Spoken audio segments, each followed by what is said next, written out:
Hi, everyone. Welcome back to the BNI Partners In Excellence show. My name is Andy, and today we have one of our newest members, Ricardo Villa, with us today from Casa Hacienda, and I'm so excited to have you here. You are one of the newest members to actually come on the show.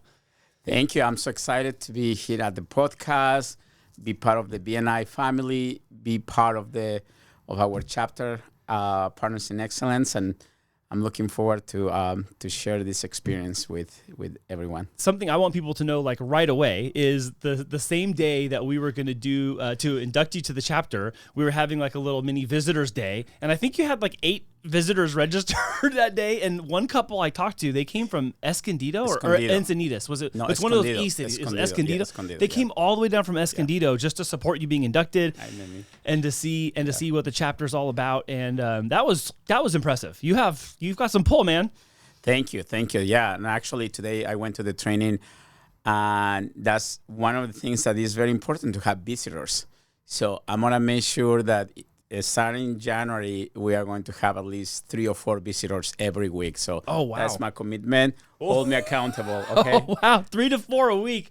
Woo! We you know what? We just need to get, if we could get everyone to bringing one a month, that would be helpful. But one a week would be fantastic. That would help us with our growth for sure. Awesome. But I need to commit to doing that more. So part of actually having this show is so that we have something to talk to people about. And most people in our room, we don't record ourselves on our own. And so having this as a way to help promote what we're doing in BNI, talk about our successes, what we're learning, what's working, what we're looking for, especially, in 2025, brand new year. Yeah. So I'm excited for everything that this year has in store for us. And I cannot wait to help educate everyone watching this on what you and I got to share during our one-to-one and how profound your background is. So can we start there? Yes, absolutely. Yeah. So I want to start with your background and kind of where you grew up. What was it like growing up? What was it like being Ricardo as a young boy?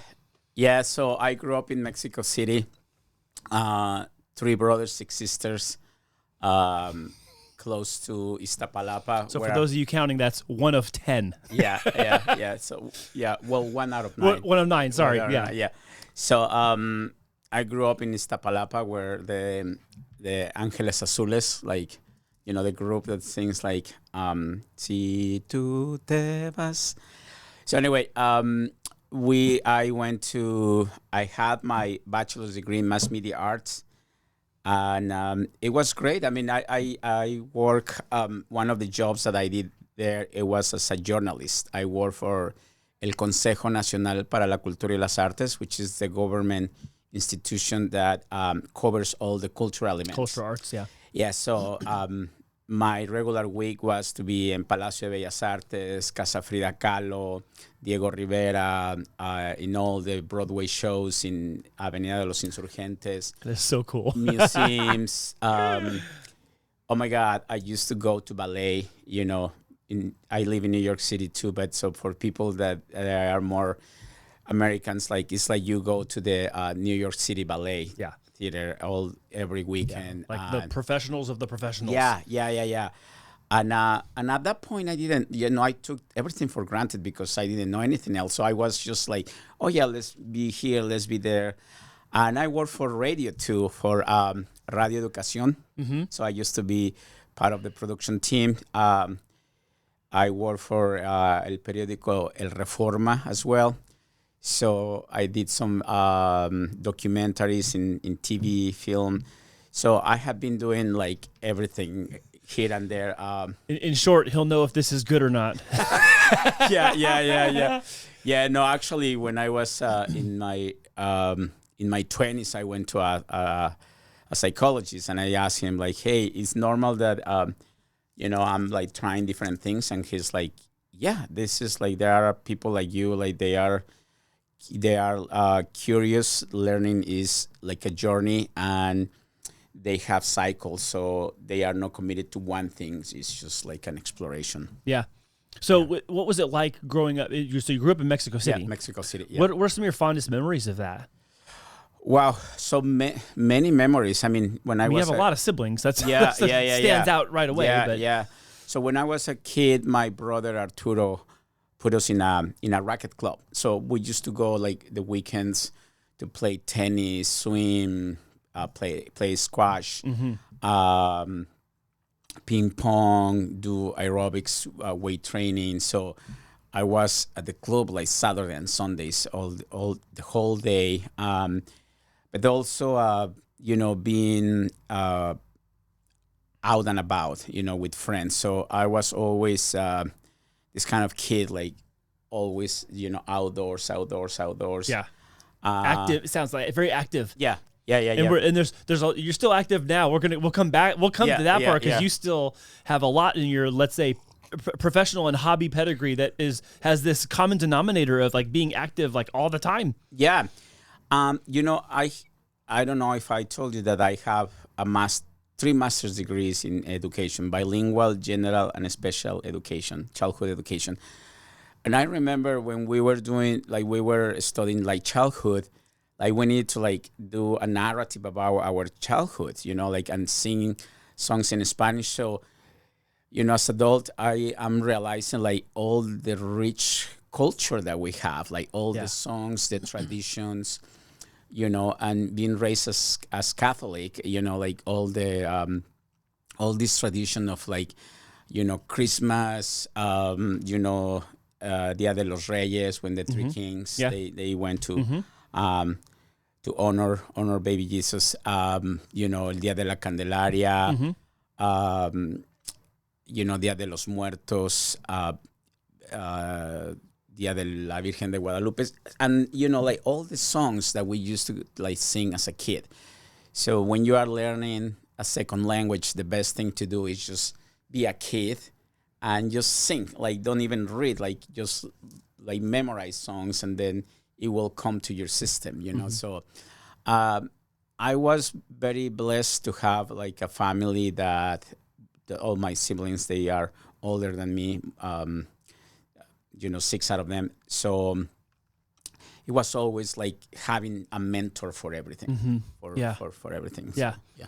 So do you find that today, even you kind of mentioning that you kind of have carried all that along this whole way, but do you commonly find yourself thinking about that and like giving credit back to that time of life as a as a trace marker of success nowadays? Yeah, I mean, yes. One of the things that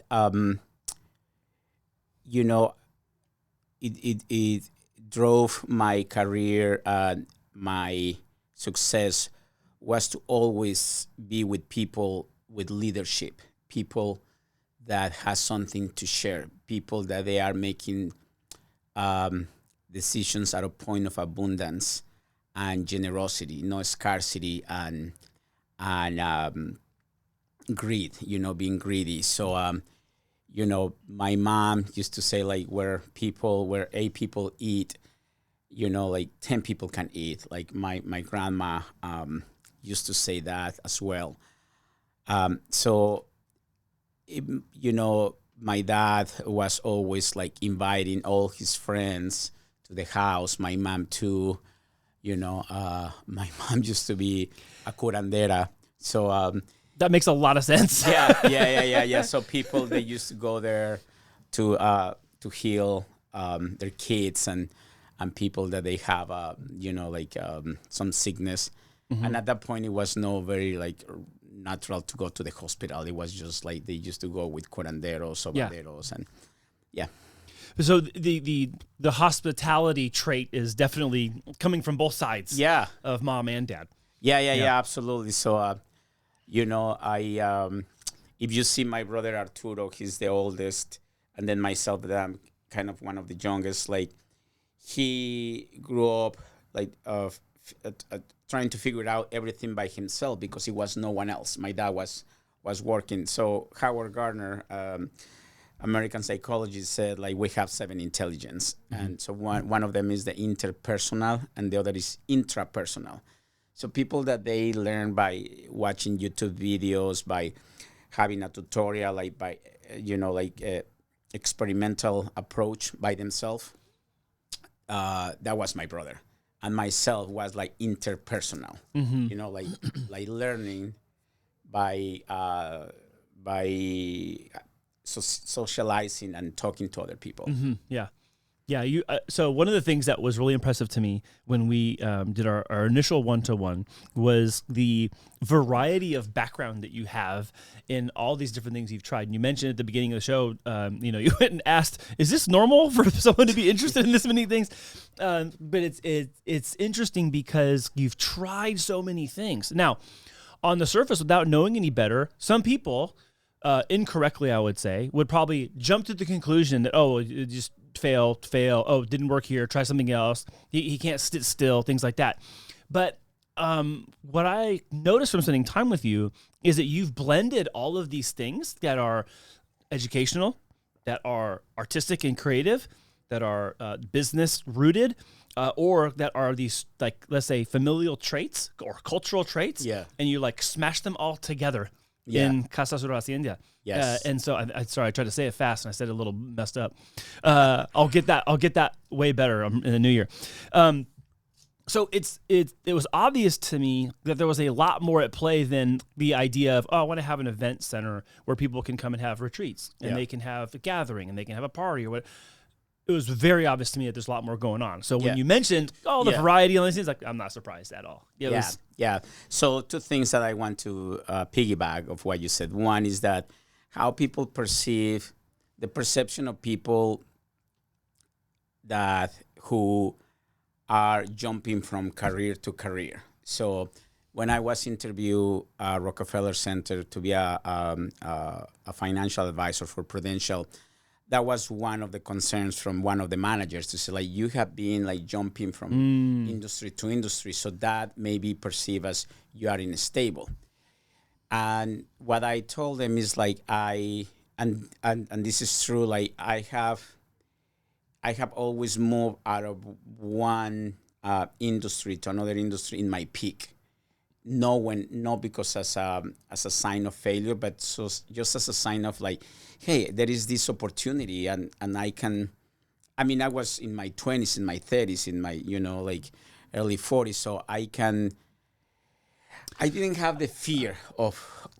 Yeah, the word that comes to mind is ambition. Like, I want to try this. Yeah. Okay, that's interesting. I also want to try this, and in that interest and that curiosity, with the motivation to be willing to risk doing that. Yeah. Because again, I think this gets skewed a lot, where people go, oh, that's just someone who's unstable or inconsistent, where, we probably don't give enough credit to people in our history that were like that, and they created things. They invented things. They were pioneers of things. Yeah.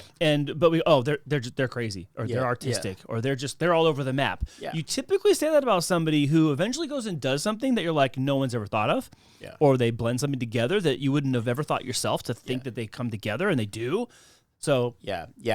And I think you, Andy, as a leader, and me as a leader, as mentors, it's important that we have this clear for kids, for teenagers, to don't develop stereotypes, to say, like, if you want to explore different careers, that's totally fine, as long as you have a balance. Because, then there is this perception like, oh, I'm not stable, or I'm like, or one thing, like, I feel like there are some relationships or careers or cycles that they have a beginning and they have an expiration date. And that's totally fine. I mean, if, I wish someone could come and tell us, like, in your life, this is going to be your cycles, and be prepared to change or be prepared to adjust. And as the Stoics used to say, like, the only permanent thing is change. Yeah. Mm-hmm. So I had someone literally yesterday tell me he was in this business conversation, and he's saying, Andy, the only consistent thing about that guy is how inconsistent he is.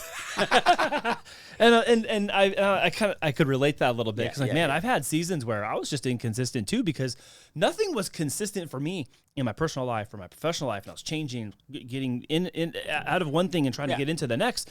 But that, I think that what's the word? Like, that relentless nature and that willingness to be a little tenacious about, like, going after something really matters when you're trying to do something important, especially or something that's got great purpose, or something that's brand new. Yeah. Or again, like I was referencing, like, when you try to grab these ideas and bring these skill sets you have from arts and business and creativity and education, and then bring those into one thing where you're an amazing host and you're very welcoming, but at the same time, you're extremely knowledgeable and you are well-versed. You are great at communicating to people. If no one knows this yet, Ricky is can I say a competitive dancer? Can I say you've been a competitive dancer? That's not too much of a stretch, right? No. Yeah, I used to compete. Yeah, so if you're looking to cut a rug, you can probably take up a dance with Ricky and he'll show you a step or two. Yeah. Well, for those of you that you don't know, I used to teach and compete in ballroom and Latin dances in New York City for almost a decade. And it was fun. I mean, there is almost a decade. So this isn't like taking lessons on Saturday and showing up on Monday pretending you know what you're doing. Yeah. I used to go to the studio from Monday to Sunday to work like 6-8 hours. Wow. Yeah. So, but it was fun. I mean, I performed at Lincoln Center at the Midsummer Festival. That was fun. We did a couple of Broadway shows. So, I mean, I don't know if I told you this, but my teacher was Al Pacino's tango teacher for the movie Sense of Woman. No. You didn't tell me that. Yeah, no, I didn't tell you that. Yeah. Okay, wait. So your ballroom teacher? Yeah. Or your tango? You're saying you said tango. So your tango teacher was the same teacher who taught Al Pacino. For Scent of a Woman? Yeah. So that's like an iconic movie. Yeah. No, I mean, this guy was this Italian guy. That's really cool. Yeah, he was very close friend of Danny DeVito. Yeah. But yeah, like I remember taking training with him. I mean, he trained me not just in tango, but other like hustle, rumba, salsa, all this modality. But I remember that he was teaching us like this all. The art to move your shoulders, your ribs, your head, your arms is called Cuban motion. So I remember that, I have the motion on the hips, but on the top, I was not really engaging the muscle. So he kind of pulled me against his chest and said, like, feel this. And he's like, and don't worry about, like, gay things, whatever. Like, it doesn't matter, this is... Yeah, he's like, we're just teaching you. Yeah, we was teaching. And it was like, fuck, coming from Mexico City, growing up in this machista mentality. I mean, right now I'm like very cosmopolitan, diverse. Like, I honor everything as a teacher. Of course. This is fine. But at that time, like dancing with a guy chest to chest and smelling him, it was just like, oh wow, like it was out of. It wasn't customary at the time. My comfort zone. Yeah. But also. Subconsciously and in terms of my muscle memory, it was the best experience because I kind of like I was able to really absorb that, and then I was teaching classes at New York University. So I have some of my male students. I have like 20 male students from all over the United States, and then I have 40 women, 40 college women that they used to come to my classes every semester. Wow. And then so when we rotate, like I used to say, okay, feedback, guys, girls, tell me what is happening. Like, because I see like some of you are confused. He's like, well, the guys, they are not leading well, like, and I say, oh, fuck, okay.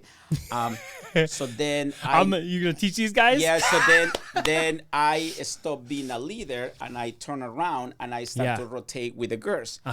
So when I was teaching the guys, I said, like, look, like, I'm going to dance with you guys. This is nothing sexual. No, I'm no gay, whatever. But anyway, so I need to feel this, like, put your hand here, like, move me like this, like, hold me firm and lead. Lead. Yes. So this is what a female is, or your dance partner is going to ask you. And it feels good. It doesn't feel good. But as your teacher, as your coach, I need to tell you how to do this. So right. It was very empowering. Yeah. Because I came from a place of support, of kindness and compassion, and empowering. Well, I mean, you're coaching. Leaders, yes. I mean, you're legitimately coaching someone in the proper method and the technique to do whatever the move is or whatever the dance steps are. And it's not it's not surprising, and also, yeah, I can understand why some people might be uncomfortable with that. But you're also talking to someone who, like, I've spent a handful of my adult life at jiu-jitsu, getting my butt kicked by people. Yeah. Oh, jiu-jitsu, and it's like they're laying on you, they're breathing in your face, and it's like, man, I'm not close. The only person I'm this close with is my wife, and then I got some other dude like it's breathing down my neck and choking. It's crazy, and you kind of have to go, okay, well, hey, this is just what it is. If I want to do this thing, this is part of that training. This is part of that, like, learning the technique or learning the moves or the steps. And sometimes there's just no better way to learn those things than to do it. I can't imagine that it would have been adequate for this instructor to teach Al Pacino tango with a video. Like, and I'm the video guy. I think video is the solution for everything, except it's not. And I know it's not. Some things you just have to tactically do.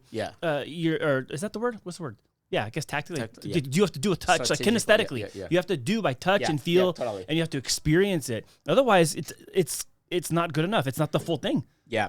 Those of you that you have teenagers, I would recommend to expose your kiddos to some kind of ballroom dancing, some kind of partner dance, that there is that physical and emotional connection, because now the millenniums developing friendships and relationship over the internet, over gaming. Like that physical connection is unexisting. Tactile. That's what I was thinking of. Tactile. Okay. Yeah, that tactile relationship. And when I was in 6th grade, I don't think I've ever told anybody this in BNI. When I was in 6th grade, my parents put me in a cotillion course where I had to learn how to do formal dancing, how to, like, pull out a chair, open the door, hold. I had to learn all of these formalities, and it was more out of me having. I already had sports discipline as a baseball player, but this was like cultural discipline. Like, which side does the spoon and the fork go on? Which is your water glass and all that kind of thing, but also learning how to dance and how to, like, have a dance partner that you're not romantically interested in. You're 6th grade. I'm 12 years old. But you have to, like, learn how to, like, work together. You have to communicate with your physical movements. I know the steps, the steps, but we still have to do them together. So you have to learn, like, working together, and and when it's wrong, you have to get, okay, how do we get back in step again? And actually, I don't think I've ever told that, even on camera ever. Wow. But when I was in 6th grade for that entire year, I took these, like, basically cotillion and courtesy classes. Wow, shoot, now that everybody knows that, they're like, what happened to that guy? Well, he doesn't say. No, look at him now. He's not a gentleman at all. You know what? That kind of, like, resonates with something else. Like, I used to work with a lot of students with special needs, and sometimes it's got to be great for them. Sometimes what we believe that is common sense, you need to teach common sense. Like common sense in terms of the proximity, being in a safe container where kids, they can experience, like, physical touch and the tactile experience, kinesthetic experience, super important. Special needs is very close and near and dear to my heart. I have a special needs cousin who is a couple years older than me, but she has been, like, my favorite extended family member for my entire life. And her name's Andrea. I love Andrea so dearly, and she is so special to me. And our entire I'll say cousin friendship more than cousinship, has been just doing things together. And, like, does this make sense? And and she's done and made a lot of effort through, and as has my aunt and her whole family, helping her be as independent as possible. And there's still limitations there, but her having independence and coming up with her own ideas about things, it's gratifying. It's so gratifying, especially when she learns something new or shares something. It just warms my heart. You know what? Another population demographic that is important to have these kind of practices is elder people, senior citizens. That makes so much sense. It's just makes a lot of sense. The sense of community, identity, this thing to be needed, it's to be part of a community. So if you are part of Generation X and you have kids and you are taking care of your parents, make sure that part of your checklist is that your parents, they are in a community and they have that physical touch. That's fascinating. That makes a lot of sense too, because I can imagine, having just heard this, I'm just saying this on the fly, but having just learned that, I can imagine where, the only touch they have is probably by a care person or nurse. And that's a what's the word? It's a transaction. Yeah. It's like, oh, I need to help you with your ADL, your activities of daily living. I need to help you comb your hair, or help you take a shower, help you put your shoes on. That's just transactional. That's not relational necessarily. But dance can bring that together, and you have that with somebody, and it gives them physically moving. Yeah. I'm sure it's going to help with balance and remembering things, and that the muscle memory. I can imagine how all this would be really helpful. Yeah. There has been studies that partner dance helps and prevent dementia and Alzheimer's. Wow. Because you are like thinking. You're making your brain do the... Exactly. Wow. Super important. Wow. Super important. So I don't know. I mean, at this point, I'm pretty sure we've convinced everybody that they need to join some sort of like formal dance lessons. Yeah. Oh, man. Yeah, please. I think we're going to start the BNI dance. Hey, you know what? There are times in our room. Yeah. I think, when we had the big room, didn't they have the dance floor there? Yeah. when we inducted you. Yeah. So people, January 2025, we're going to have a mixer of BNI dance mixer with dance. So it's official. So we are giving birth. You know who we have to watch out for is Paul Academia, because he did hip hop, b-boy dancing and break dancing. Put the cardboard out and see if he can spin still. So Paul, you are in. Paul, listen to me. Miguel, you're in. Everyone. Miguel brings some. Is it bachata? Bachata? Yeah, bachata. Yeah. We're going to do, guys. Get ready. We're going to do bachata. We're going to do salsa. Of course, the merengue. Ale de la Rosa. She does belly dancing. Oh, okay. Yes. Yeah. Okay. So we're going to have we're adding to a BNI Partners in Excellence, talent show. Okay, quarterly dance lessons. Quarterly dance lessons. Dance lesson. Okay. Oh my gosh! I think we're about to have like the funnest group in the entire region in 2025. Like this is going to be so amazing. We're on the upswing. We're growing. We have a lot of momentum, a lot of energy. We launched a show back in 2024. So and the show's kind of relatively new, but I'm already telling you, people are catching on. I've already had other people in BNI ask me about this and how they can do the same thing. Yeah. So I think that we kind of, I'm not going to say pioneered something, but I think we kind of stepped out into a space that really uniquely fits us, and I like it. I like it a lot. Totally. Disclosure, we are drinking coffee. This is not tequila. We are not having mimosas. I just put coffee in yours. Yeah. I didn't know you wanted that. This is Andy and I. We are like this on a regular basis. So please don't. I had so much fun coming to see your facility last week. That was so awesome. So let's talk. Let's actually transition and talk about that a little bit. So you shared some of the vision with me, some of the backstory and the history.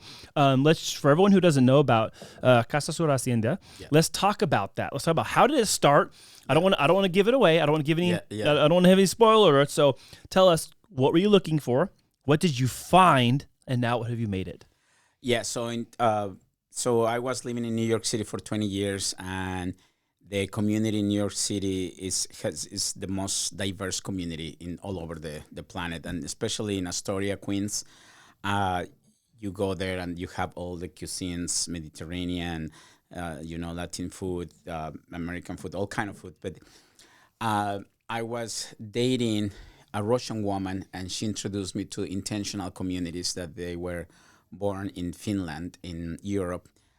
And the whole premises of intentional communities is getting together with people that they share your values and your practices. So if you believe in sustainability, in permaculture, in recycling, in protecting the planet, so you will get together with those people. If you believe that if you like to be with chickens and cows and this and that, you are going to be living in a ranch. Like homesteading and ranch. Yes, exactly. So, I mean, you just randomly picked that one for me, I guess. Yeah. Andy has a great story, like his project.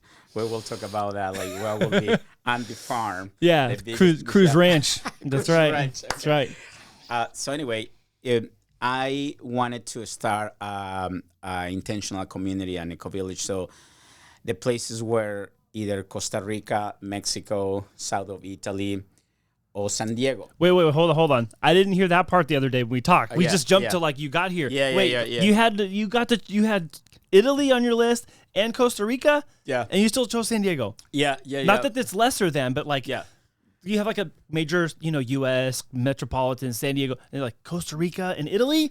Yeah. They're so different. Yeah. So the thing with Italy is like, language, that now you need to go to Europe and you need to be like a European citizen and start from like not from scratch, but you need to like build new, have an investment in the language Sure. and the community. So here in San Diego, it was like a perfect mix of two languages that I speak, Spanish and English. A little bit of a closer connection. Yeah, and then the hybrid, like for me, San Diego is a hybrid of the, like countryside and the city side, and then we're close to the biggest border in United States, in the world, actually.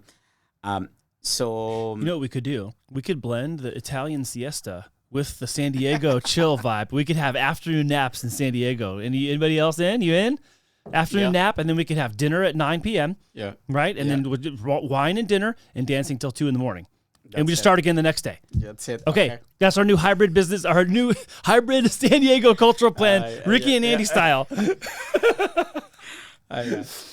So I came to, so I said, let's do San Diego. So I started like looking for land, for acres of land.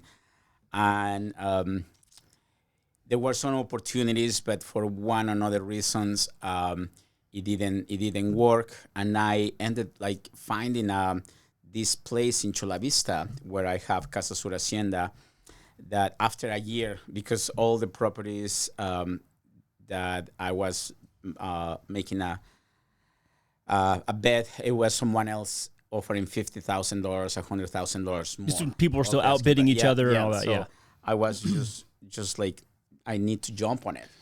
I need to jump on it. Because every day, if you have, you will love this analysis because I know that you like real estate numbers, but, in a property that is worth it $800,000 above, and the appreciation rate yearly here in San Diego is what, 10%? It depends on the city, yes. Yeah, sometimes it's 10, and depending on the part, sometimes it's 4. 4. Yeah. But let's say you get the average 8%. Like, sure. Every month, if you have a 10% appreciation rate, let's say it's $80,000 divided by 12. Right. It's like almost $7,000 a month that your property can appreciate. Yeah. But even if it's like 4,000, like half of sure. that. So then I said, like, it's the long game. Yeah, I need to get on it. So anyway, I finally bought the property, and the property, I started as an Airbnb because I didn't want to have roommates, just because eventually I want to just have the property to do artist in residence and retreats. So I started with the Airbnb, and then to be sustainable, to be able to pay for my mortgage, my overhead, etc. And right now we are transitioning more into like business event, into retreats with the community. And hopefully, by year 4, so I have 2 years with the property. By year 4, like I can unplug from the hotel and hospitality industry, and then just provide, services for the community. Yeah. I think what you're doing is so smart. And, when other people have had the opportunity to go and get the tour like I have of the whole property, you have it set up so well right now. But then when you were vision casting and telling me what you want to do with the ADU and then having the artist in residency, I'm like, oh my gosh, this place is perfect for that. And you have already kind of self-created the spaces for the future things you want to do. Yeah. So your whether it's a skill set or gift of looking into the future and going, oh, I see and I envision this for there and this here, and then we could do this. Like, I really respect that. I really respect that, because some people are unwilling to do something along the way. Yeah. I just want to go do the thing. Yeah. But you're like, no, I'm going to start here. And then I'm going to do this part. And then you're like, oh, and then I changed this. And then I did that. And then I added this. And I'm like, wow, okay, he's just marching along. And I think that consistency, I think, is helpful for growing into the expectations eventually, growing into accepting the level of responsibility and the weight, lest I say burden, of a much larger operation or more things to take care of. And I think there's a lot of wisdom in that. So kudos to you for doing that way. You. Yeah. Thank you. That also says a lot about you, too. You're willing to be patient as well. Thank you. Yeah. And this is a project that I'm already pacing myself because it's not that I'm gonna be changing careers again or like going into be a doctor this time or have a podcast like you do here. At this point, I'm more interested to support other people, to co-create, to have people to bring people together to create something that it has an impact, a social impact, a financial impact, and we are helping all these people. Because one of the things that I don't know if I told you last time is that, I need to produce some income by doing some business, but also my purpose is to support non-for-profit, to support single mothers, to support new entrepreneurs that they are unplugging from corporate and they want to have their practice and full control of their time.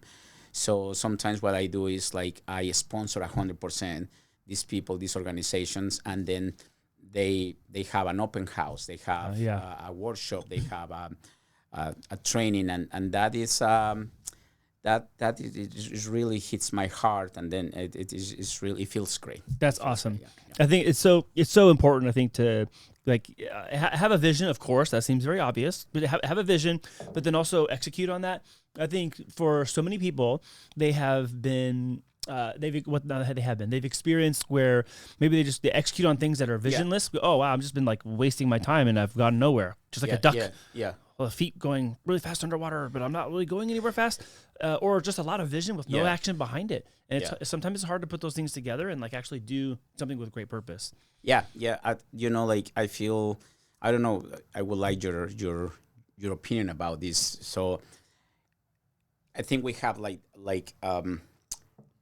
cycles in our life where you need to like satisfy your basic needs, and you have families. So you are working as a dad, as a teacher, as a mentor. But there is a point, in addition of that, there is a point that you have abundance, and you say like, how I can share this with people that they are no privileged, that they are underserved. So I'm in that point. And also I'm very aware of like, I don't want to be this narcissist, like, all these, my personal development and this right. And then like, what about the community? What about the other people? And again, this is because I grew up in a family with many members and in a community that was no like privilege. So right. Well, and I know, and this may or may not be true in your backstory, but typically when there's a household of 11 and there's 9 children, there isn't always a lot to go around extra, is there sometimes? Sometimes things can be a little bit economically challenging, but also as we pursue growth and success in entrepreneurship or in business, or even just personally and professionally, it's when you can't give something you don't have. So if I have extra time, how can I give that time? Exactly. If I have extra resources, where can these resources go? Or extra effort. Like sometimes I have extra energy, and there have been times where I'm like, you know what? I'm going to make this thing for myself or make this for somebody else because I want to stretch my own creativity into something that maybe someone's not paying me for right now, but can I do that? Let me see if I can do that. I get a free shot at trying this thing in video space with zero consequence. And sometimes that's one of the most freeing activities for me. Actually, I have a story. Quick story. Can I tell you a quick story? Sure, go ahead. There's a friend of mine who asked me to do something for him that is outside of what I kind of do, but it's in an industry that I really love, which is automotive. So motorcycles, cars, the history of cars. I love all sorts of cars. I don't like just new cars or old cars. Like, come on. And he and I happen to follow a lot of the same pages on YouTube that talk about car stories and accolades of racing and all sorts of things, restoration, and I love all these shows. And so he had this idea. He goes, "I have this idea. I don't know if it's going to work or not." And I was like, "I'm in." And like he's just like, "I have this idea. I want to do this." I was like, "I'm in. Give me a shot at it." And so I kind of took the creative reins, and I was like, okay, I think we should do it this way. And I just started quarterbacking it, and it's phenomenal. It's fantastic. I'm not saying that because it's me, but his ability to tell his stories, the footage he captures on his road trips, and then handing me all that to like make something with absolutely zero professional consequence has been very gratifying. It's awesome. You know, Andy, what I'm feeling right now? I'm feeling that, and this is like, because I feel this podcast is also to empowering you to know that Andy and I and the BNI, we share practices. We are in the business of like, it's called giver's game, so we are in a place of abundance. We are in a place of like encouragement. So when you tap into something that you are so passionate, that increases your immune system, increases your joy, your light. People feel attracted to that. And it's just like, just like become like 10 years younger. So if you want to look younger and feel younger. You want to look younger? Come and network with Ricky and I on Wednesdays. Yeah. Join the BNI. No, just kidding. No, but really tap into your passion. So I kind of have it, and I already know the answer to this, and I'm going to ask you anyways because I want you to confirm it and validate the answer. You can tell when there is a dancer who is technically sound and their heart is in it versus someone who is technically sound and they're a robot. Yes or no? Yeah. Well, ask me that question in an open question. In an open question? Open all right. question. So, hey, Ricky, can you tell can you tell a difference between a dancers who are technically sound and one has their heart in it and one that doesn't? Yeah. Well, and going deeper, I was just kidding. But, it's you can tell, can't you? It's true in business. I know it's true. Yeah. You know what? It's I remember. So there is this psychology philosophy practice that say it's called ACT, Acknowledged Commitment Therapy, and something that I want to share with our audience, and something that we practice here in BNI is that sometimes the feelings of self-confidence come after the action of self-confidence. Yes. Do you agree? 100%. So, and part of this I think is just I had gleaned on from experience in the past, but because I played sports my entire career, and I was like, I may not feel like running, but I'm going to have to run, and then I get the reward of running and feeling better. Exactly. But I also learned that in business too. We had many years ago, we had a business coach in our group named Greg Hauk, and Greg would always talk about how one of the things I specifically needed to do was tackle the things that I didn't like doing because on the other side of them is the outcomes that you want. So I have an outcome I want, but I don't like the action that I have to do to get the outcome. Yeah. But you have to do that. Yeah. It's true for everything that there's like great success or there's the peak of the mountain where you have to do the hard thing to have the outcome and the reward of the hard thing. Yeah. There's no way around it. Yeah, totally. And I think that is one of the best practices that this organization, BNI, has, is that it has the strategies and the systems in place that, sometimes we don't feel getting up early, Andy. We don't feel like, like talking to people. But you know what? We know that showing up is half of the battle. That goes a really long way with me, and I'll tell you why. I sometimes don't like getting up early either. But when I see everyone else show up early, I'm like, all right, we all agreed that we're all worth showing up for each other today.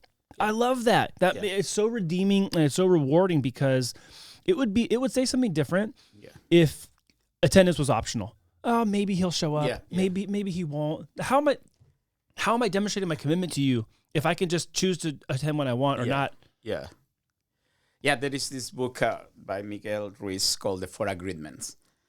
And one of the agreements is, do you remember? I'm going to test you. Do you remember the Four Agreements? No, because I read it like 15 years ago. I read this in, I want to say 2008. So what's that? Like how long ago now? 17 years ago? So the Four Agreements, Don't make assumptions. 2, be impeccable with your word. Yes. 3, don't take things personal. And 4, do the best. So when you sign in for a career or this kind of business network, you make a commitment to show up. And there is accountability because sometimes people that they are in their own practice and they don't have support system and accountability, if they decide not to go to the office or this and that, no one is going to give them a ticket. They will feel the impact, the financial impact.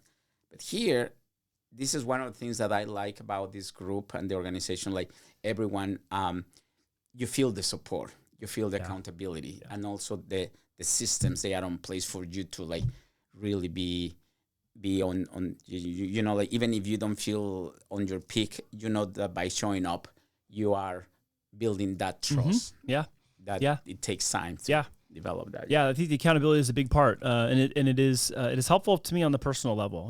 That we're okay. I'm going to see everyone else show up today too, and that's going to work out for me. It's going to work out for them. I will make it worth your time to show up because I'm going to be there. And you make it worth my time by showing up too, and I think it's so unique and special, but also so rewarding. So one of the things, one of the things that we want you listening to us is write in the comments how accountability can be helpful for you. Write in the comments, because Andy and I, we would love to follow up with you, and it's almost like kind of like free coaching. And also we can invite you and we can jump on it, because like, as you see, we are in a good place. And even if sometimes we are in the darkness, we always come back to our core values. Yeah, and it's also happening at a unique time. We are in focused growth mode. I kind of moved from saying growth mode to like focused growth mode, because we are marching towards 45 members pretty quickly. Yeah. And I'm so excited about that, because I've been in the room when there's 45 people, as have some of our longer term members, and 45 feels way different than 30. It is like the energy is like buzzing. Yeah. So our BNI people, BNI from our chapters, but this BNI from all over the world, please reach out to Andy, reach out to us, to me. We want to invite you to our chapter for you to experience the friendship, the community. And now we are going to have a mixer. We're going to have a ballroom and a talent day. So please reach out, because we're going to put you in our newsletter. All right, everybody, grab your dance partner. Rehearsals every week after the meeting. We have an hour and a half rehearsal after the hour and a half meeting. So the meeting's from 7 to 8:30. Rehearsals from 8:31 to 10. Yeah. And you don't know, but we're going to have this Wednesday coming up, our Christmas party. Oh, my gosh. And it's going to be amazing. It's exchanging gifts and just like having that, everyone like relaxing. Yeah, super fun. Yeah. So I want to talk, because I want to make sure I honor your time in the show, but I want you to like share some things that maybe like perils of wisdom, if you will. It's probably a better term for that. But can you share a story with us, or maybe a takeaway from a like really meaningful impact someone has had in your life? Like someone who really, you go back and you go, wow, that person made me look at life through a different lens, or change the trajectory of where I was going. I was going down the wrong road. Now I'm going the right road.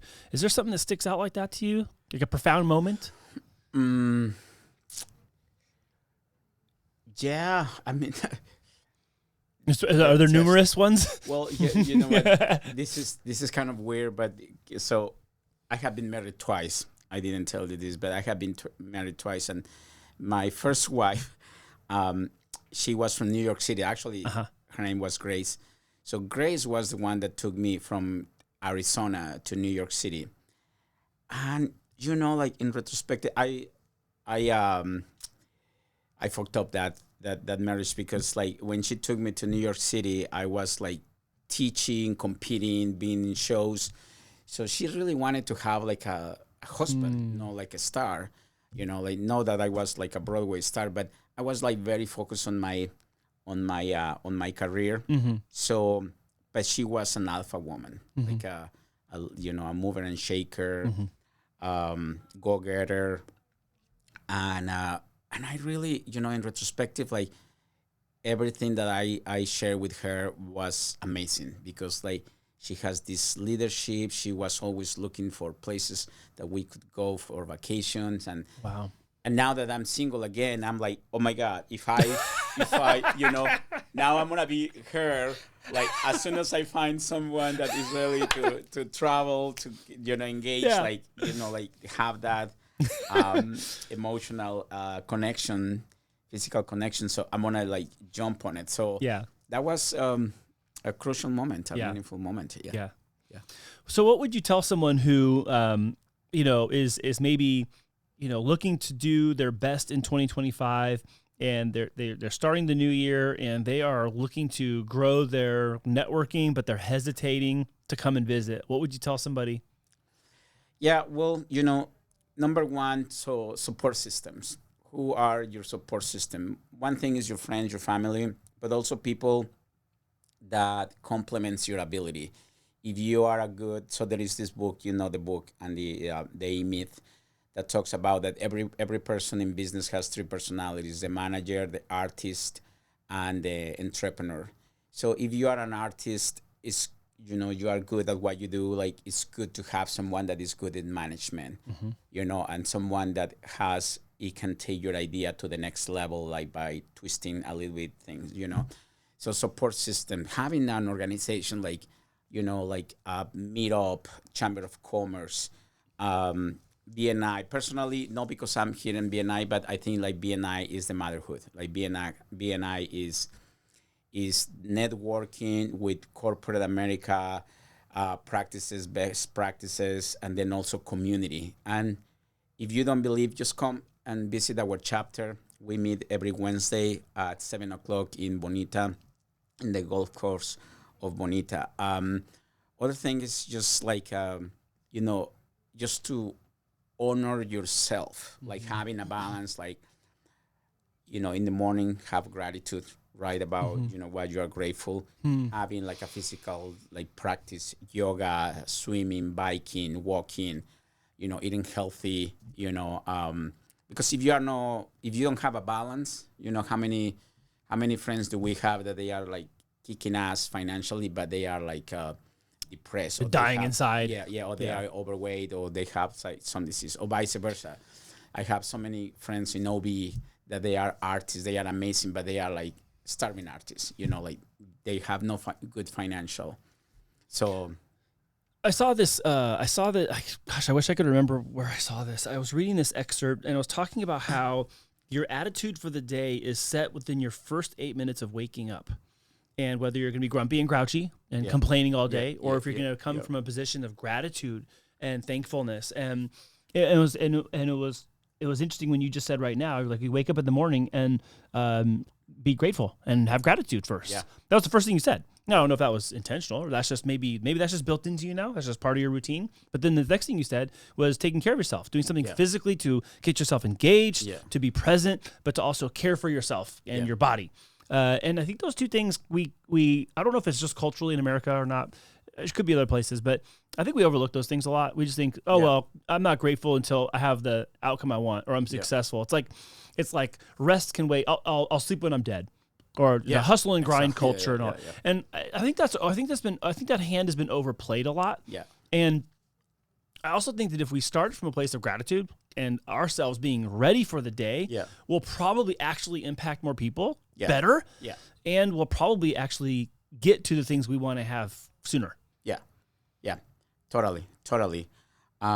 Before I forgot, the other things that I would recommend for 2025, get a mentor, get a life coach, a business coach, a peer, someone like peer accountability. Yeah. Get in men's circles, in women's circles. If I have, I remember like working with parents, divorced parents, that their students, their kid was my student. So I was telling the parents, like, teenagers, they are not going to listen and follow what you are saying. They are going to follow what you are doing.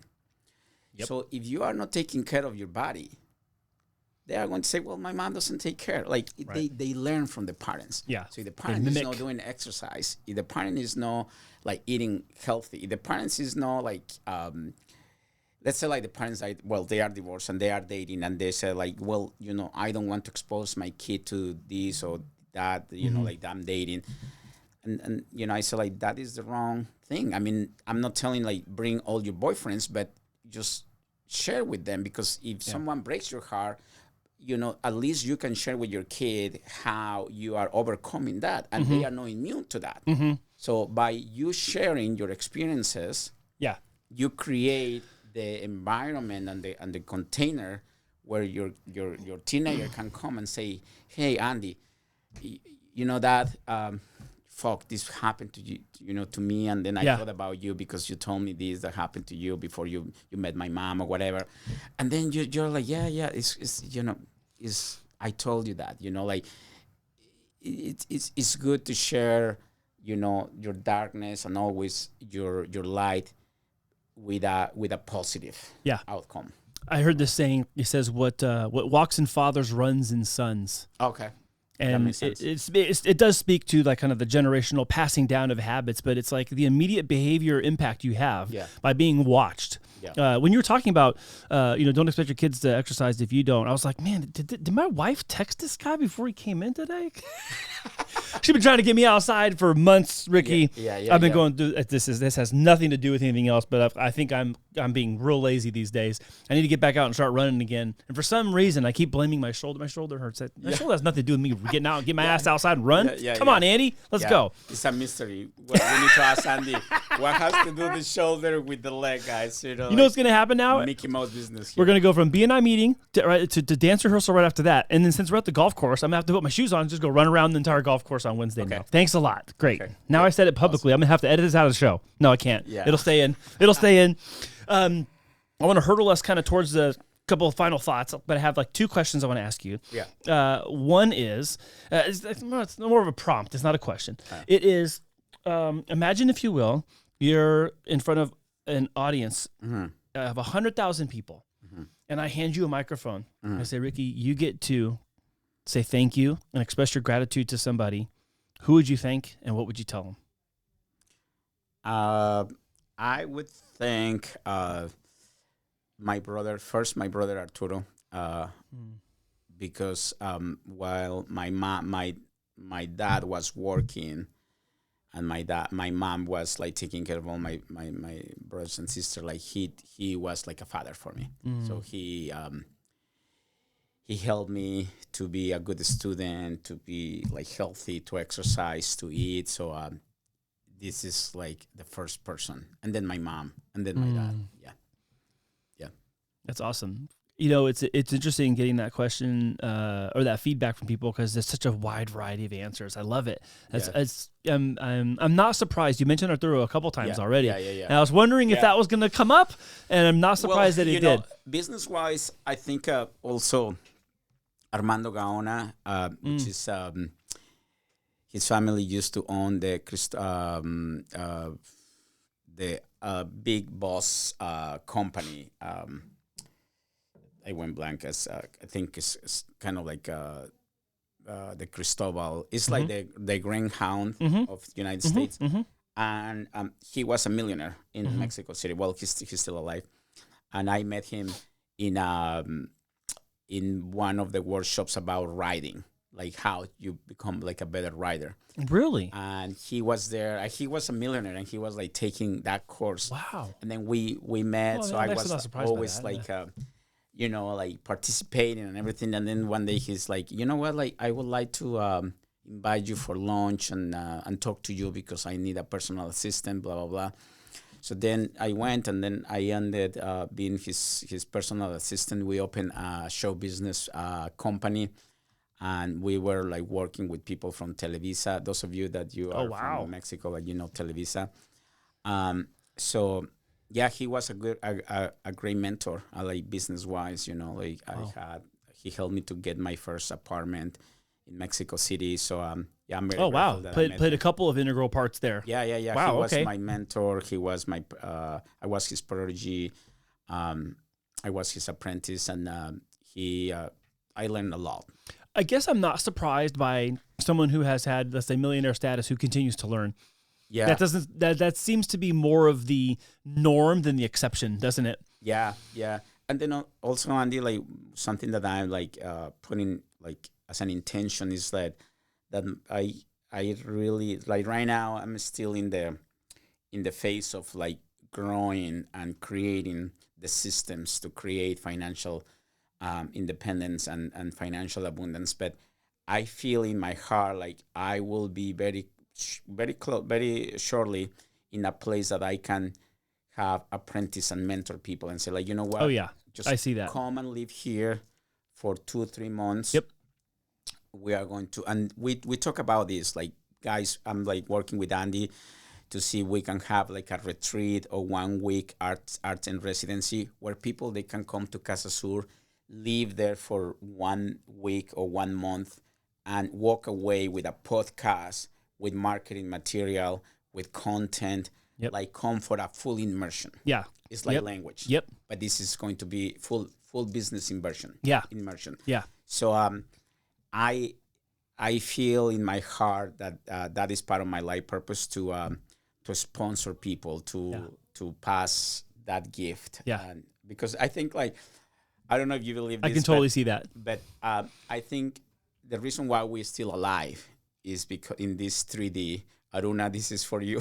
Because Aruna and I will always talk about the 3D and the 4D. But so our 3D existence is because we are always tapping in our 4D, in our spirituality and our mission and our how we connect with people. So I feel like we're still alive, Andy, because we're still fulfilling our life purpose. There's a purpose to still fulfill. Absolutely. Yeah. Yep. So, and as long as we're still doing that and and we take care of our body, we will be longer in this reality.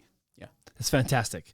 So last question for me Yeah. is dead or alive, who would you want to share a meal with?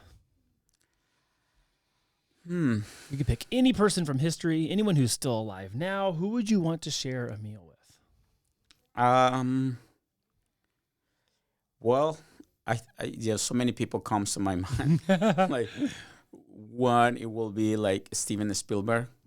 Oh, okay. No one's mentioned him yet. That's a good answer. Yeah, because like he has George Lucas, like how he's like he creates all Star Wars and all this like narrative. You know, any of the three amigos, los tres amigos, like the film directors from Hollywood, either Guillermo del Toro, Alejandro Iñárritu, or Alfonso Cuarón. Because like if you see their movies, like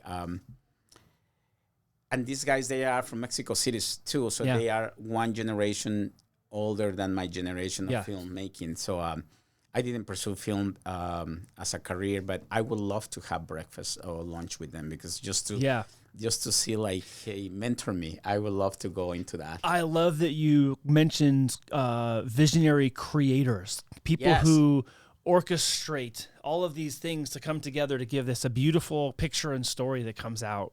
Yeah, that is so in line with everything you've talked to me about, what you're trying to do for Casa sur Hacienda, and how your experience you want and engagement, and then for everyone to walk away with being better and more free, more together. And it is taking all those elements and vision and putting them together in one clear picture. That 100% makes sense. What a fascinating answer. Yeah, I was talking to Alex Cannon, you know, from our chapter, and he was sharing with me like he has done 2 films. Yes. And one he got some. He's won some awards. Yes. Yeah. So you know, that is our inner child playing. Yeah. You know, that's super important. Like, if you want to do something good for yourself or your inner child, read this book. It's called The Artist Journey. The Artist's Way. The Artist's Way. Cameron. All right. The Artist's Way, Julia Cameron, and it's like a 10-week workshop. Like you read that chapter and you need to do some exercises to bring your inner child. Oh, that's neat. Yeah, especially those of you with kids, and those of you that you are, you know, like that you need a boost in your spirit. Like read that and work on it. Yeah, that's awesome. Yeah. Well, I have to tell you, this has been a fascinating conversation, and I already knew some of the things I wanted to bring up because of the one-to-one we had. I was already fascinated by that. But then you shared some new things today that was just really neat. I am so glad to have you in our chapter, and it's been wonderful having you on the show too. Thank you. So thank you, everyone. If you like this podcast, click like, subscribe. Because Andy has this great personality, as you see, like he's a creator, a visionary, and great attitude. And everyone in the chapter is a reflection of him, of us. Just post your questions, your comments, and be in tune for our talent shows and perhaps a BNI en Español. I would love to co-create as well. Oh, by the way, it's on the way. That is one of the conversations that came up. You just didn't know it yet, but I'm letting the cat out of the bag now. That is one of the conversations I've started with BNI Enlace. There's another chapter that's Spanish only, and they're talking about launching a Spanish only podcast for BNI as well. So si we have a lot to do there. Hablas español y quieres ser parte de esta familia para comunicarnos en español, por favor, suscríbete, haznos te gusta, like, y estate en contacto. It's en un otro canal. En otro canal. All right. Well, thank you so much for being here. Ricardo Villa, it's been awesome having you as a guest on the show today. And just so wonderful having you in the chapter. I know that there's just years and years of abundance ahead. Thank you for being such a great participant right out the gate and bringing such great energy and attitude. I know we're all benefiting from that as well. And I can't wait to see what dance moves you're going to teach Mark Johnson. Thank you for had to get Mark in there somehow. Yeah. Or Jim, no. Actually, Jim Lowther. I'm gonna pick on Jim. Okay. Yeah, his wife's Hispanic, so he needs to learn some moves. Jim, I'm looking at you, man. You're gonna have to learn some moves. So, thank you for watching the BNI Partners in Excellence podcast. Yes, absolutely like the video, subscribe to the channel, and if you want to network with Ricky and I, we meet every Wednesday down at the Chula Vista Golf Course in Bonita. That's at 4475 Bonita Road. Open networking at 6:45. Meeting starts at 7. You can click the description in the description box below. You can click the link to register yourself and your business to come give us a visit on an upcoming Wednesday. Thank you for watching the show. We'll be back next week with another amazing guest.